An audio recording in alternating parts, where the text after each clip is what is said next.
Hey y'all, I'm Sheridan with Shirts by Shaw. I just wanted to get on really quick and leave a quick review in regards to the Brick with a Blank School of Crafting dropship course. So my business has not been doing as well as it has this past year as previous years, and I think it's more than likely because I'm unable to offer things such as grave blankets, all over shirts, and diaper bags. I say diaper bags because I do a lot of newborn baby bundles. And of course, most people want diaper bags with those.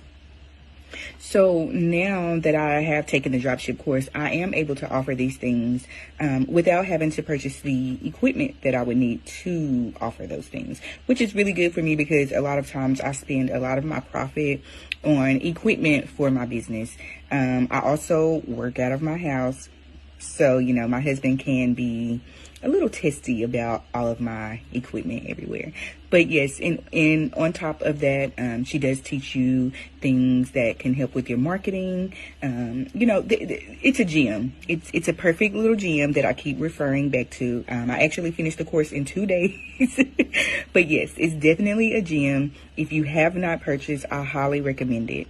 Y'all have a good one.